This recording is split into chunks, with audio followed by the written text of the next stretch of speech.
오늘 본문을 통해서 제자도 교훈 이런 제목으로 말씀의 은혜를 같이 나누겠습니다. 여러분, 우리 눈에 보이는 것이 다가 아닙니다. 보기에 크고 아름답고 본질이러한 것은 진짜가 아닐 가능성이 큽니다. 음식도요, 가짜일수록 더 진짜처럼 꾸며놓습니다. 같은 과일도 몸에 진짜 좋은 과일은 사실은 농약을 치지 않아서 또 벌레가 먹기도 하고 보기에 번듯해 보이지 않는 경우가 많습니다. 반대로 농약을 많이 친 과일은 크기도 좋고 보기에도 번지르르해 보입니다. 예수님이 이 땅에 오셔서 하신 일 중에 하나는 진짜와 가짜를 구별하시는 일이었습니다. 진짜처럼 보이지만 바리새인과 율법사들은 예수님에 의해서 가짜로 판명이 난 경우가 많습니다. 반대로 가짜처럼 보이고 자격 없어 보이지만 어부, 세리, 죄인들, 그들은 예수님에 의해서 진짜로 판명 나는 경우가 많았습니다. 여러분, 믿음에 있어서 중간은 없습니다. 어중간한 영역이 없습니다. 핍박의 시대에는 이 진짜와 가짜가 쉽게 구별이 됩니다. 하지만 평화의 시대는 오히려 진짜와 가짜를 구별하기가 어렵습니다. 진짜와 가짜가 섞여 있기 때문에 그렇습니다. 마지막 때가 오기 전에는 모두 섞여 있어서 구별하기가 참 어렵습니다. 그러나 마지막 때가 되면 주님께서는 이 땅에 오셔서 알곡과 가라지를 구별하십니다. 양과 염소로 구별하십니다. 중간은 없습니다. 진짜가 아니면 중간처럼 보이는 것도 다 가짜라는 뜻입니다. 예수님을 따라다닌 사람들은 누굽니까? 제자도 있었고 무리들도 있었고 바리새인과 율법사들도 있었습니다. 제자들은 예수님을 믿고 따르는 사람들입니다. 무리들은 자신들의 필요에 의해서 따라다니는 사람들입니다. 그래서 이 무리는 자신에게 유익이 되지 않거나 손해가 되면 언제든지 태도를 바꾸거나 떠날 수 있는 사람들입니다. 바리새인과 율법사들은 예수님을 모함하고 공격하고 책잡으려는 목적으로 따라다니는 사람들입니다. 자, 이 중에서 제자들만 진짜입니다. 제자가 아닌 사람들은 모두 가짜로 남게 됩니다. 오늘날 현대교회도 마찬가지예요. 박해국가 1위인 북한에서는 진짜와 가짜가 확연히 드러납니다. 그곳에서는 또 진짜로 신앙생활하는 분들은 정말 생명을 걸고 신앙생활을 합니다. 하지만 남한에서는 진짜와 가짜가 섞여 있습니다. 예수님 당시에 그랬던 것처럼 우리 한국 사회는 또 한국 교회는 그럴 수밖에 없습니다. 자, 예수님이 오시고 십자가의 기준이 세워지면서는 진짜와 가짜가 이 두 개의 영역으로만 나눠진다는 것을 우리는 기억해야 됩니다. 예수님은 진짜 믿음의 기준으로 제자도를 말씀을 하셨습니다. 제자가 어떻게 살아야 되는지 또 어떤 마음가짐으로 살아야 되는지 말씀하십니다. 예수님의 제자가 되는 것은요, 선택사항이 아닙니다. 진짜가 되는 유일한 길입니다.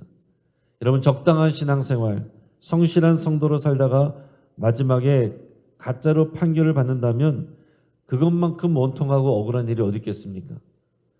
그런데 마지막 때에 분명히 그런 일들이 일어난다고 예수님께서 거듭해서 말씀하고 계십니다. 자, 예수님이 말씀하신 제자로서의 올바른 태도, 또 제자도가 무엇인지 또 오늘 다시 말씀을 하시는데 우리 마음에 잘 새길 수 있길 바랍니다. 먼저 예수님께서는 제자로 사는 사람은 미워해야 된다라는 표현을 쓰십니다. 굉장히 역설적인 표현이죠. 근데 무엇을 미워해야 되느냐? 자신이 사랑하는 것들을 미워해야 된다. 그래야 내 제자가 되고 나를 따를 수 있다. 이렇게 말씀하셨어요.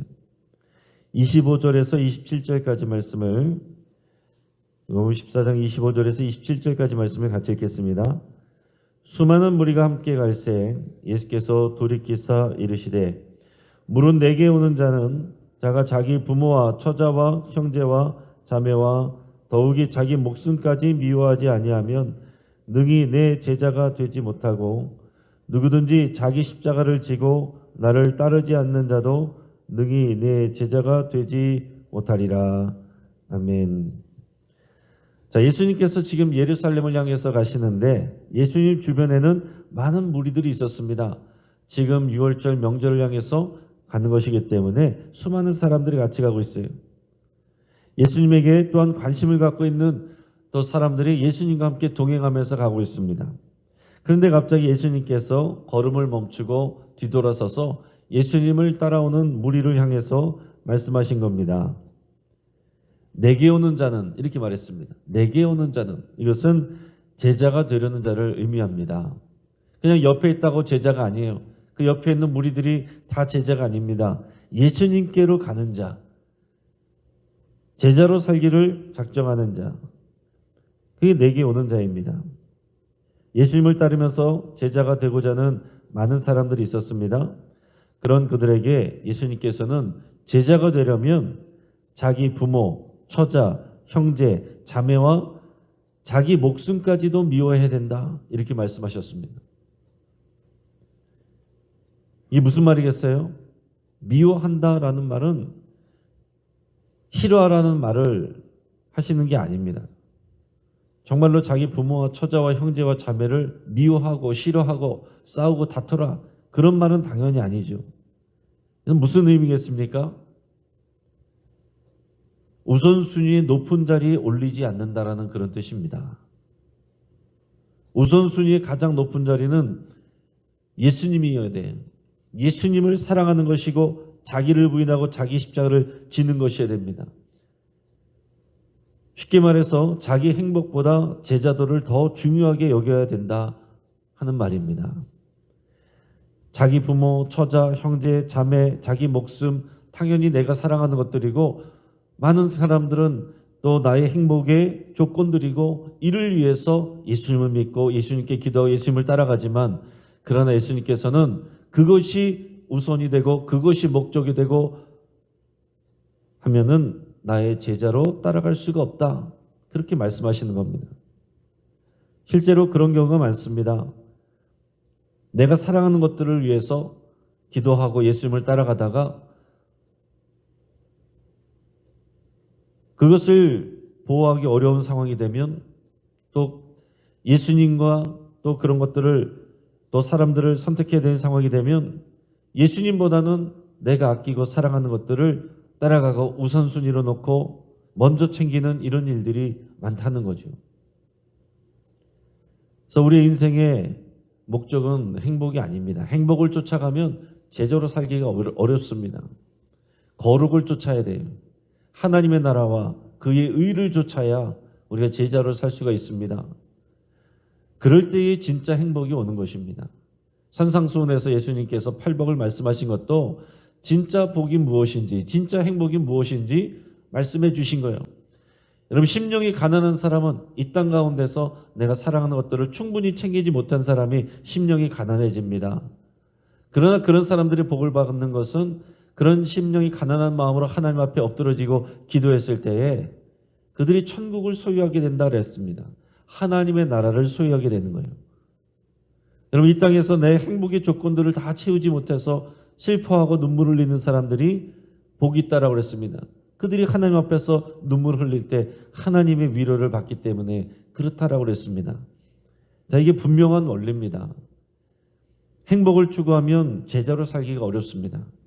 거룩을 추구해야 제자로 살 수 있습니다. 자기의 유익과 행복의 일들이 중심이 되면 자기를 부인할 수가 없고 자기 십자가를 질 수가 없고 예수님을 따라갈 수가 없고 제자가 될 수 없습니다.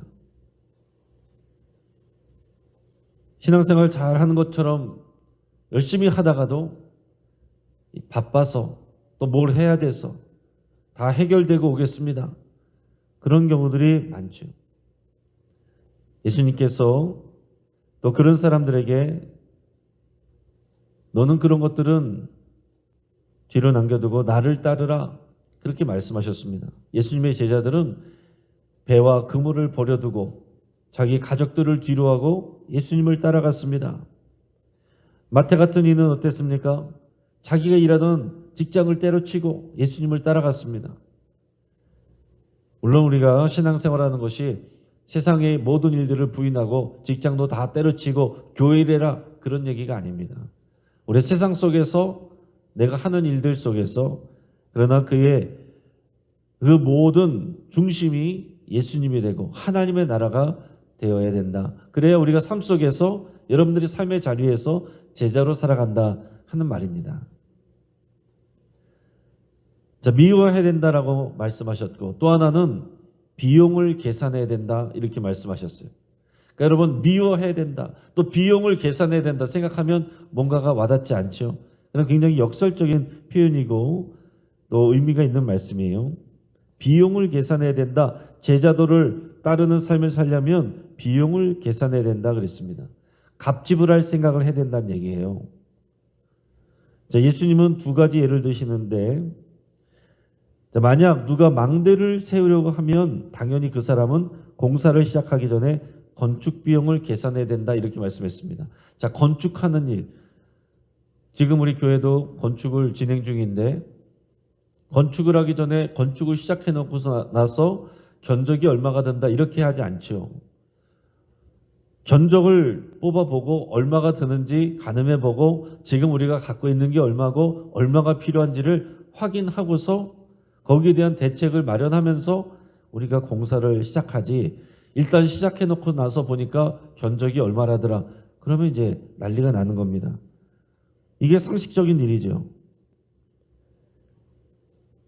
견적을 미리 뽑지 않고 건축 비용을 계산하지 않으면 중간에 공사가 중단될 수밖에 없고 그러면 사람들에게 비웃음을 사게 될 것이다. 예수님이 그렇게 말씀했습니다. 또 하나는 전쟁에 대해서 말씀하시는데 전쟁도 마찬가지예요. 지금 우리나라가 전쟁하는데 군사가 10,000명이 있어요. 근데 다른 나라가 쳐들어왔는데 20,000명이에요. 이길 확률이 없습니다. 그것을 가늠해 보고 나서 따져보고서 승산이 없다고 한다면 서둘러서 적의 임금과 화친을 맺는 것이 낫다. 이렇게 말씀을 하는 겁니다. 그렇지 않으면 어떻게 되겠습니까? 이 10,000명의 이 사람들이 군대가 다 죽는 거예요. 몰살하는 것입니다. 자, 예수님께서는 제자로 사는 제자의 삶을 살려면 그 길이 어떤 것인지 어떤 수고가 필요하고 어떤 대가를 지불해야 되는지 계산해야 된다. 이것을 말씀하시는 겁니다.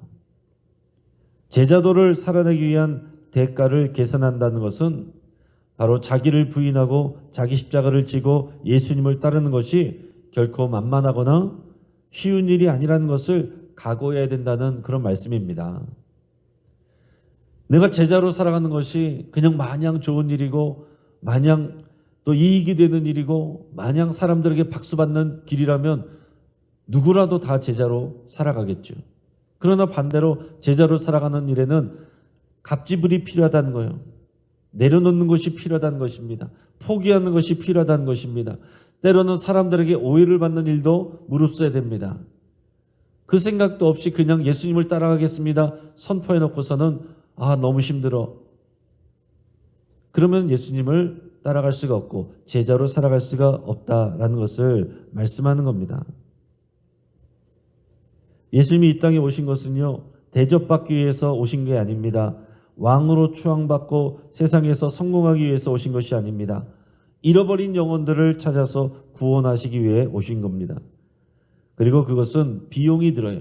비용이 든다는 것은 그만한 갑지불을 필요로 한다 하는 것입니다. 자, 예수님께서 이 땅에 오셔서 저와 여러분들을 구원하기 위해 오셨는데 그냥 오셔서 말씀 전하고 우리가 예수님 믿고 다 잘됐다 그냥 편하게 그렇게 우리가 구원을 얻는 게 아니다라는 것입니다. 예수님은 갑지불을 계산하고 오신 겁니다. 그게 뭐예요? 자기의 생명을 십자가에 내놓는 것입니다. 사람들에게 따돌림 받고 고초를 받고 고난을 받는 것입니다. 지금 우리가 이 사순절 기간을 보내면서 기억하는 것은 그것입니다. 예수님께서 이 땅에 오셔서 좋은 마음으로 오셨는데 어떻게 하다가 보니까 고난받은 게 아닙니다. 고난받는 종으로 이 갑지불을 계산을 하고 오신 거예요. 결단을 하고 오신 겁니다. 또한 그 결단이 하나님 아버지의 결단이었습니다. 하나님 아버지께서 당신의 전부를, 그 독생자를 우리에게 내주실 생각을 하고 그 값지불을 하고서라도 저와 여러분들을 구원하시기를 작정하셨다는 얘기죠. 그래서 그 예수 그리스도를 따라가는 그 일이 그냥 우리가 간을 보다가 유익할 것 같으면 따라가고 아니면 말고 이렇게 해서는 절대로 제자로 살아갈 수가 없다라는 것을 말씀합니다. 우리가 적당한 교인으로 살 수는 있습니다. 그러나 제자로 살아가는 것은 값지불을 계산해야 된다. 자기가 사랑하는 것들을 미워야 된다. 포기하고 내려놓는 것들이 분명 있어야 된다 하는 것을 말씀합니다. 자, 그러면 여기서 우리는 고민에 빠질 수밖에 없습니다. 예수님을 믿는 것은 좋은데, 그래서 구원을 받고 하나님의 자녀가 되는 것은 좋은데, 예수님의 이름으로 또 하나님께 기도할 수 있고 응답받을 수도 있습니다. 그런 것은 다 좋습니다. 또 교회 잘 다니면서 봉사도 하고 또 열심히 하면서 보람을 느끼는 것도 좋습니다. 그렇게 좋은 성도로 남고 싶기는 하지만 제자가 되는 것, 여기서 우리가 걸릴 수 있어요. 제자가 된다는 것은 때로는 고난을 받고 자기를 부인하는 삶, 그런 것은 내가 부담스럽다, 싫다 이렇게 생각하는 경우가 있을 수 있다는 얘기죠. 우리들이 그런 마음들이 다 있습니다. 그러나 그 단계로 들어가는 것이 진짜 신앙생활입니다. 그 전까지는 교회 생활이에요. 종교 생활입니다. 내 유익을 위한 또 신앙생활, 그게 종교 생활이고, 하나님이 부르신 그 부르심을 따라 하나님 나라와 그 일을 위해서 또 살아가는 그 삶이, 그게 진짜 신앙생활입니다. 교회 안에서의 생활은 우리가 얼마든지 흉내도 낼 수 있지만, 그러나 보지 않는 곳에서, 사람들이 없는 곳에서 여러분들의 삶의 자리에서 정말 믿음으로 사는 것, 예수님을 따라가는 것, 그게 진짜 신앙생활입니다. 우리 34절 35절 같이 읽겠습니다. 소금이 좋은 것이나 소금도 만일 그 맛을 잃으면 무엇으로 짜게 하리요? 땅에도 거름에도 쓸데없어 내버리느니라. 들을 귀가 있는 자는 들을지어다 하시니라. 아멘. 자, 소금이 짠맛을 내지 못하면 밟히고 버려질 뿐이다. 말씀했습니다. 소금이 짠맛을 내는 것은 어떤 의미입니까? 그리스도인이 제자로 살아가는 것을 말하는 거예요.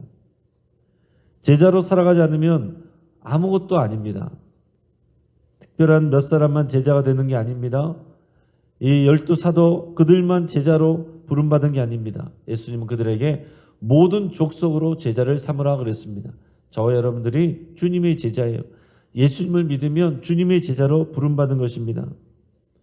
하지만 들을 귀가 없는 사람은 이런 메시지를 흘려버립니다. 부담스럽기 때문에 흘려버립니다. 그러나 들을 귀가 있으면, 믿음으로 들으면 오늘 이 말씀이 우리의 인생을 붙들게 되고 우리는 이 말씀에 붙들려서 살아가야 됩니다.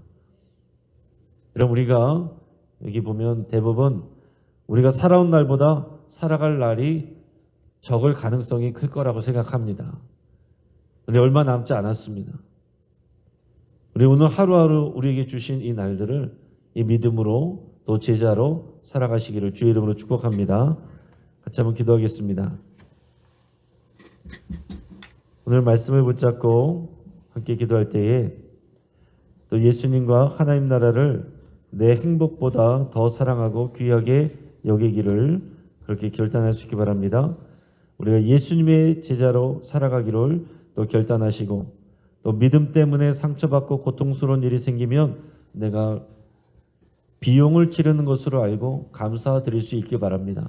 피할 일이 아니라 내가 값지불을 하는구나. 여러분들이 그 마음을 가지셔야 됩니다. 또 오늘 장례가 또 있는데요.